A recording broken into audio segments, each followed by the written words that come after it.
तो नमस्कार दोस्तों, जय हिंद। कैसे हो? कल वाले चैप्टर से आज कुछ क्वेश्चन पूछने का मैंने कहा था। तो आप जिन लोगों ने सेट नंबर का 5 पैराग्राफ नंबर 6 से लेकर 8 तक जिनको बोला था, टोटल 120 क्वेश्चन थे कल वाले चैप्टर में जो पढ़े थे। तो कल 120 क्वेश्चन तैयार करने थे। अब उस 120 क्वेश्चन में आज मैं जिन लोगों के पास सेट है अवेलेबल है, जिन लोगों के पास सेट है, जिन लोगों ने कल सेट नंबर 5 तैयार किया है, मैं उस 120 क्वेश्चन में से कुछ इंपॉर्टेंट क्वेश्चन पूछ रहा हूँ। अगर आपके क्वेश्चन मार्क्स सही जाते हैं तो इसका मतलब आपने सेट तैयार किया था, यानी कि आप सही चल रहे हो। अगर उसमें कुछ दिक्कत हो रही तो इसका मतलब आप सही से तैयारी नहीं कर रहे हो। तो जितने लोगों ने कल सेट नंबर 5, ठीक है, पैराग्राफ 4 से लेकर 10 के बीच में 120 क्वेश्चन जिनका तैयार है, उनसे मैं कुछ सवाल पूछने वाला हूँ उसी पैराग्राफ से। देखता हूँ कितने लोगों का क्वेश्चन सही जाता है, ठीक है। तो चलिए चलते हैं आगे वीडियो में, और मैं सीधा सीधा क्वेश्चन आपके स्क्रीन पर आता रहेगा। उसमें आपको थोड़ा टाइम मिलेगा, कुछ सेकंड का टाइम होगा। उस सेकंड के टाइम के बाद में आप हमको तो बता नहीं सकते हो ऐसे, या तो कमेंट करके लास्ट में बता देना कि जितने क्वेश्चन हमने पूछे हैं इंपॉर्टेंट वाले, उसमें से कितने क्वेश्चन आपके सही गए हैं। मैं ज़्यादा क्वेश्चन तो नहीं पूछूंगा, 120 नहीं पूछूंगा, लेकिन मैं 20-20 से क्वेश्चन पूछूंगा, जिससे ये पता हो जाएगा कि आपने पूरे क्वेश्चन तैयार कर लिए, ठीक है। उसके बाद में आज सबको बता दे रहा हूँ जिनके पास आज सेट नंबर 6 है, सेट नंबर 6 का पैराग्राफ 1 से लेकर और पैराग्राफ 4 तक याद करना है, ठीक है। आज वाला जो है, आज आपको सेट नंबर 6 तैयार करना है, ठीक है। हम टोटल करके 40 दिन में हमको 40 सेट तैयार करने हैं, ये चीज़ ध्यान रखना। तो आज सेट नंबर 6 है, ठीक है। ये आपका सेट नंबर 6, ये आपके एसएससी से लेकर और रेलवे के सब पे काम आएगा, लेकिन फिलहाल इस टाइम जो फोकस चल रहा है वो एसएससी एमटीएस का चल रहा है। तो आप सेट नंबर 6 तैयार कीजिए, ठीक है। चलिए खैर, अब क्वेश्चन पूछते हैं। तो क्वेश्चन आपके स्क्रीन पे आ रहा है और आप उसका जवाब दीजिएगा। तो चलिए दोस्तों, पहला सवाल स्क्रीनशॉट पे आपके सामने है। पहला सवाल है कि भारत में पहली बार राष्ट्रीय आपातकाल की घोषणा कब हुई थी? चार ऑप्शन आपके साथ हैं: 1960, 1962, 1965 या फिर 1971। चलिए बताइए पहला आंसर। ठीक है, पहला आंसर इसका है 1962 में। 1962 में, ठीक है। तो चलिए अगले क्वेश्चन की तरफ चलते हैं। अगला क्वेश्चन है कि फतेहपुर सीकरी की स्थापना का श्रेय किसे दिया जाता है?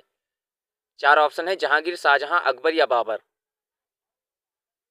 चलिए ठीक है, सही आंसर है अकबर। सही आंसर है अकबर। चलिए अगले क्वेश्चन की तरफ चलते हैं। अगला क्वेश्चन है कि खिलाफत आंदोलन को कब समाप्त किया गया था? खिलाफत आंदोलन को कब समाप्त किया गया था? चार ऑप्शन आपके सामने: 1921, 1922, 1924 या फिर 1931। Very good, 1924। जिनका 1924 सही है उनका आंसर सही है, ठीक है। तो चलिए चलते हैं अगले क्वेश्चन की तरफ। अगला क्वेश्चन है कि राष्ट्रवादी नेता चित्तरंजन दास का निधन कब हुआ था? चार ऑप्शन आपके सामने हैं: 1920 में, 1922 में, 1925 में या फिर 1928 में। जी बिल्कुल, 1925। जिनका आंसर 1925 है उनका आंसर सही है, 1925 में हुआ था, ठीक है, चित्तरंजन दास का जी का निधन, ठीक है। तो चलिए अगले क्वेश्चन की तरफ चलते हैं। अगला प्रश्न है कि भगत सिंह, राजगुरु, सुखदेव को फांसी दी गई थी, कब दी गई थी? 23 मार्च 1921, 20 अप्रैल 1930, 29 मार्च 1921 या फिर 23 मार्च 1931। चौथा ऑप्शन, जी बिल्कुल, चौथा ऑप्शन सही है, 23 मार्च 1931 में। 23 मार्च 1931 को फांसी दी गई थी, ठीक है। चलिए अगले प्रश्न की तरफ चलते हैं। बाल गंगाधर तिलक जी का जन्म कब हुआ था? बाल गंगाधर तिलक का जन्म कब हुआ था? आपके सामने चार ऑप्शन है: 1848 में, 1852 में, 1853 में या फिर 1856 में। सही आंसर है 1856। सही आंसर है 1856 में हुआ था। अगला प्रश्न है कि विभाजन विरोधी आंदोलन कब आरंभ हुआ था? विभाजन विरोधी आंदोलन कब प्रारंभ हुआ था? आपके पास चार ऑप्शन है: 1895, 1902 में, 1905 में या फिर 1911 में। वेरी गुड, 1905 में। 1905 में विभाजन विरोधी आंदोलन प्रारंभ हुआ था। चलिए अगला प्रश्न। अगला प्रश्न है कि चंपारण सत्याग्रह कब हुआ था? चंपारण सत्याग्रह कब हुआ था? आपके सामने चार ऑप्शन है: 1917 में, 1919 में, 1923 में या फिर 1931 में। करेक्ट आंसर है 1917।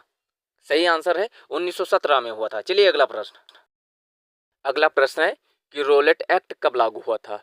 रोलेट एक्ट कब लागू हुआ था? चार ऑप्शन सामने है: 1917, 1919, 1921 या फिर 1930। सही आंसर है 1919। 1919 जिनका सही है उनका सही 1919 में हुआ था। चलिए अगला प्रश्न। अगला प्रश्न कि हैदराबाद की स्थापना कब हुई थी? हैदराबाद की स्थापना कब हुई थी? चार ऑप्शन आपके सामने है: 1720, 1722, 1724 या फिर 1728। चलिए बताइए। तीसरा, जी हाँ बिल्कुल, सी ऑप्शन सही है, 1724 में हैदराबाद की स्थापना हुई थी, ठीक है। तो चलिए चलते हैं अगले प्रश्न की तरफ। अगला प्रश्न है दोस्तों कि उस्मानिया सल्तनत ने एशिया माइनर पर कब अधिकार किया था। चार ऑप्शन आपके सामने हैं। 1448 में, 1453 में, 1465 में या फिर 1501 में। बिल्कुल, बी ऑप्शन सही है। 1453 में उस्मानिया सल्तनत ने एशिया माइनर पर अधिकार किया था। चलिए अगला प्रश्न। अगला प्रश्न है दोस्तों कि पुर्तगालियों ने श्रीलंका पर कब अधिकार किया था। पुर्तगालियों ने श्रीलंका पर कब अधिकार किया था। चार ऑप्शन आपके सामने है। 1526, 1656, 1658 या फिर 1753। सी ऑप्शन सही है। 1658 में पुर्तगालियों ने श्रीलंका पर अधिकार किया था। चलिए अगला सवाल। अगला प्रश्न है दोस्तों कि विजयनगर का पतन कब हुआ था। विजयनगर का पतन कब हुआ था। चार ऑप्शन आपके सामने है। 1548, 1562, 1565 या फिर 1571। जी, सी वाला ऑप्शन सही है। 1565 में विजयनगर का पतन हो गया था। चलिए अगला प्रश्न। अगला प्रश्न है कि फ्रांसीसी ईस्ट इंडिया कंपनी की स्थापना कब हुई थी। चारों ऑप्शन आपके सामने हैं। 1600, 1602, 1660 या फिर 1664। जी, जिनका चौथा वाला ऑप्शन है उनका सही है। 1664 में फ्रांसीसी ईस्ट इंडिया कंपनी की स्थापना हुई थी। चलिए अगला सवाल। अगला प्रश्न है कि अवध के नवाब को कब सहायक संधि के लिए मजबूर किया गया था। अवध के नवाब को कब सहायक संधि के लिए मजबूर किया गया था। आपके सामने चारों ऑप्शन है। 1792, 1799, 1800 या फिर 1801। जिनका चौथा वाला सही है उनका आंसर सही है। 1801 में अवध के नवाब को सहायक संधि के लिए मजबूर किया गया था।